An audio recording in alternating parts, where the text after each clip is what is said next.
Chapter 23. Back in the Threshold. I could feel my heart pounding in my chest as I looked around me, trying to take as much in as fast as possible. Tentatively, I climbed to my feet. I walked slowly around the trunk to where the massive tree lay sprawled in the forest.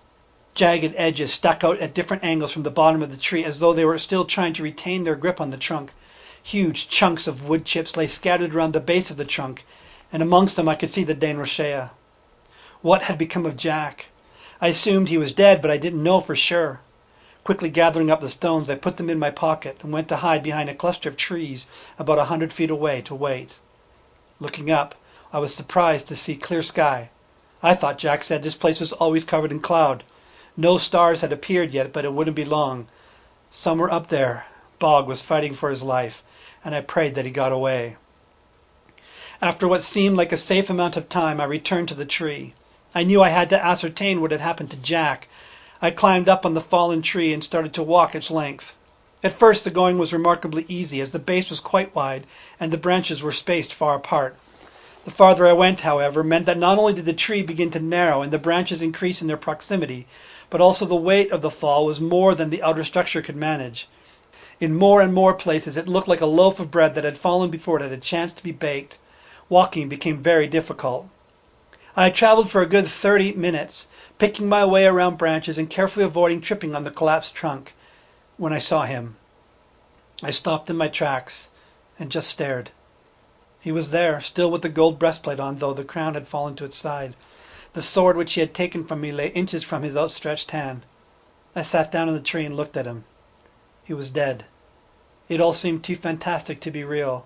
Sorrow welled up in my heart. "Why, Jack?" I said to his lifeless body. "Why did it have to come to this? Why couldn't you back off?" I began to cry. "Why?" I yelled louder. "Mother and father loved you. We were brothers. Why wouldn't you listen? Now you're dead, and I killed you." I jumped down and began to pace beside the tree, kicking at the ground and clenching my fists. "I hate you!" I screamed. "I hate you for what you made me do. I hate you for what you did to mother and father. I'm glad you're dead." I walked a short distance, every muscle in my body tense. I wanted to pick up the tree and hurl it away. I wanted Jack to wake up and hear me and apologize. I wanted to run. I wanted to die. Finally, the last of my tears fell and my body felt like it weighed a ton. I sighed heavily and turned around, fixing my gaze on Jack's still form. Slowly I returned to where he lay, broken and lifeless. "We were brothers," I said weakly. I lay back on the tree and stared at the sky. It was over. The giants couldn't get into the threshold. The portal was gone. The threat was ended. I don't know how long I lay there before I fell asleep, but suddenly I was startled awake. The sun was just starting to rise through the trees, turning the expanding mist into a magical apparition. I tried to determine what it was that had startled me. "Tarringer!" I looked up to see someone that I thought I would never see again. "Camarach!" I cried out in joy, and rolling off the tree I ran to meet him. I had almost reached him when a massive wolf cut in between us, his tail wagging furiously. "Keel!" I yelled. "Taryn, I can't believe you're back!" hollered Cam. "We've been searching for you for weeks." "So good to see you," I retorted. "I didn't know if you'd be alive or dead." "Well, thanks to Keel here, I'm alive and well. What happened? Where have you been?" Just then the hair stood up on Keel's back and he gave a low growl. Cam and I followed his look. He had noticed Jack. "Whoa, what happened to him?" Cam asked. "It's a long story," I said, "but it's all going to be okay. How did you know I was here?" "We didn't," answered Cam. "Like I said, we've been searching for you non-stop since you disappeared. I could look for 3 days, and then I had to get back out of the threshold. After another day, it would open up again and I could come back in. Every day was the same until last night when we heard an incredible crash and the whole threshold shook. I thought it was an earthquake. We set off in this direction first thing this morning to see what it could have been, and then we found you. I'm so glad, Cam. I can't believe you're all right." "Well, that goes the same for you. I had no idea what happened to you. All I could do to keep from going crazy was to go back and forth between looking for you and checking in on your mother." "How is she?" I asked anxiously. "No change," said Cam. "But that was before you got here and before Jack died. I have a feeling that's going to make a huge difference. I have to go see her. We can deal with Jack later." I grabbed my sword and hurried off in the direction of the cottage with Cam and Keel at my side. We talked as we walked, and I filled them in on as many of the details as I could think of from the last 4.5 weeks. Once in a while they would ask a clarifying question, but mostly they just listened and took it all in with amazed expressions on their faces.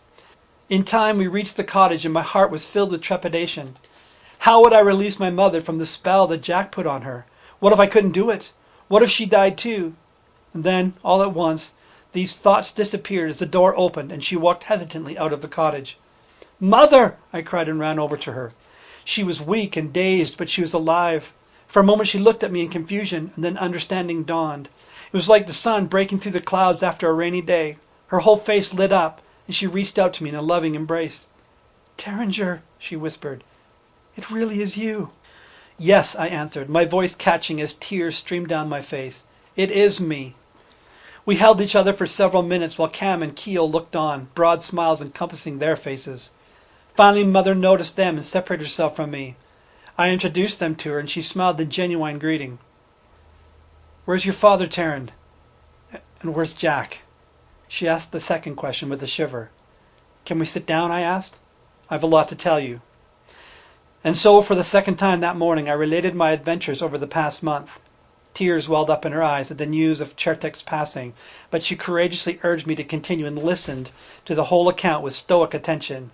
Even though Cam and Keel had already heard it, they listened to it all again as though it was their first time. Finally I came to the end. "Where's Jack now?" she asked softly. "He's still at the tree," I answered. "I needed to come find you first." "I want to go see him," she said. She went back into the cottage and returned moments later with a heavier sweater on, as well as some food for us.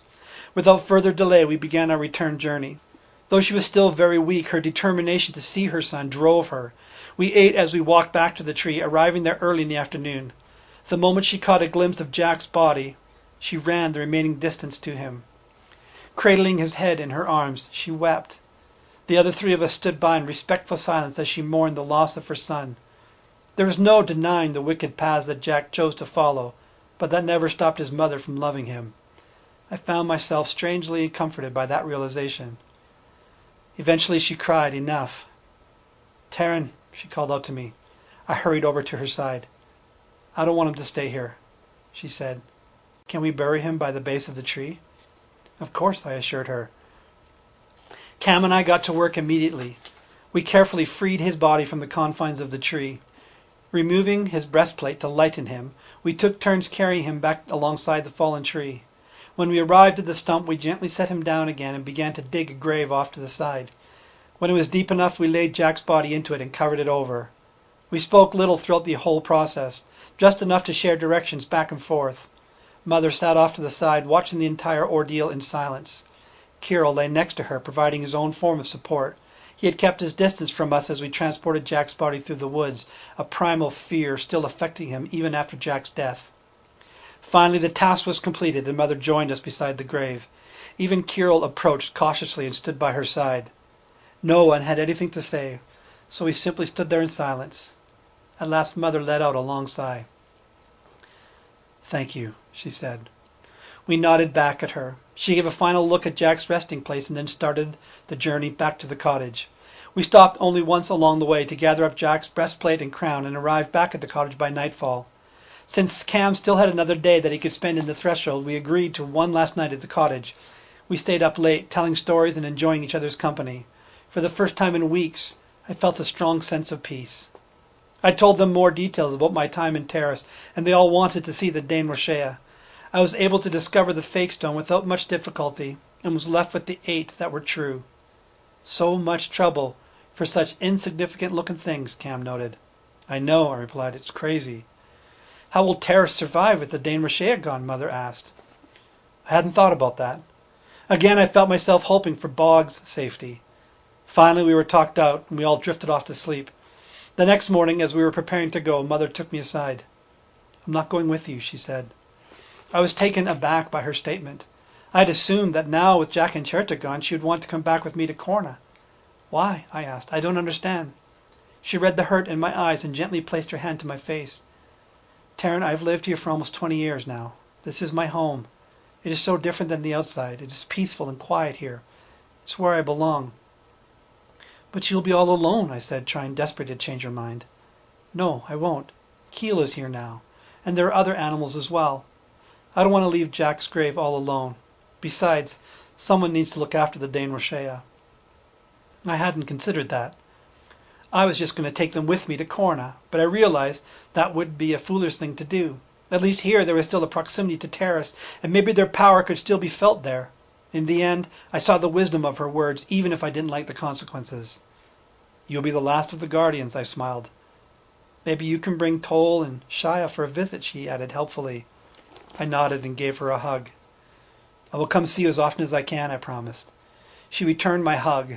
We walked back to the cottage arm in arm. Cam was there, ready to go.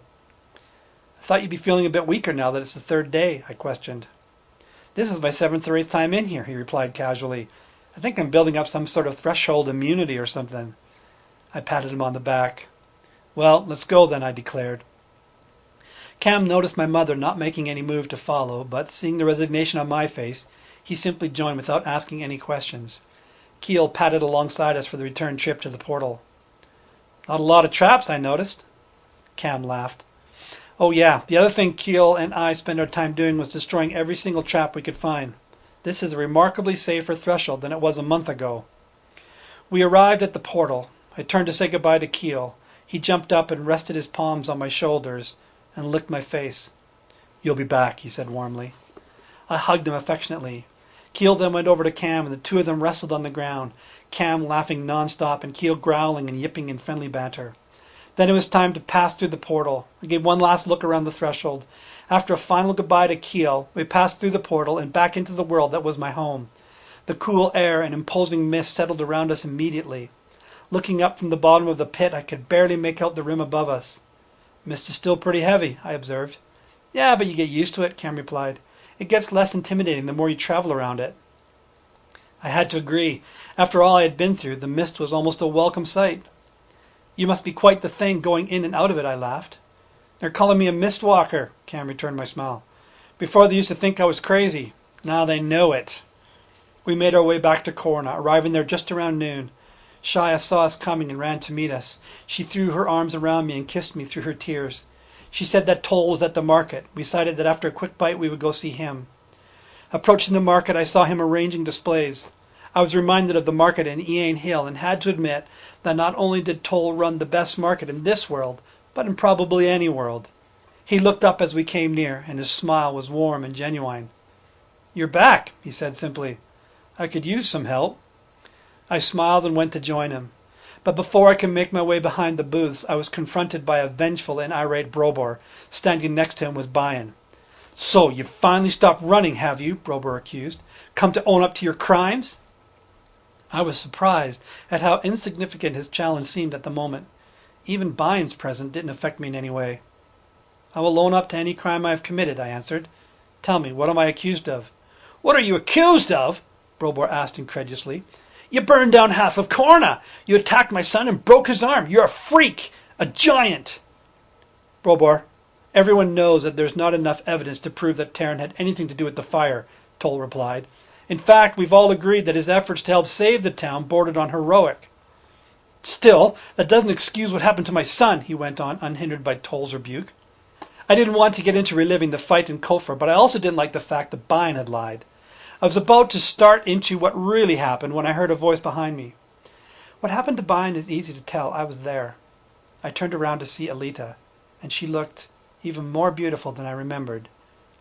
He challenged Tairn to a fight and got accidentally hurt. That's why they have officials, to make sure that accidents like that don't happen. Bayan, of all people, should know that. Seething with rage, Brobor cried out, Well, I still say he's a giant. If you mean he's got an immense amount of courage, then yes, I suppose he is a giant, Toll agreed. And if you mean that he's got a huge, gentle heart that cares for all living creatures, I guess you're right.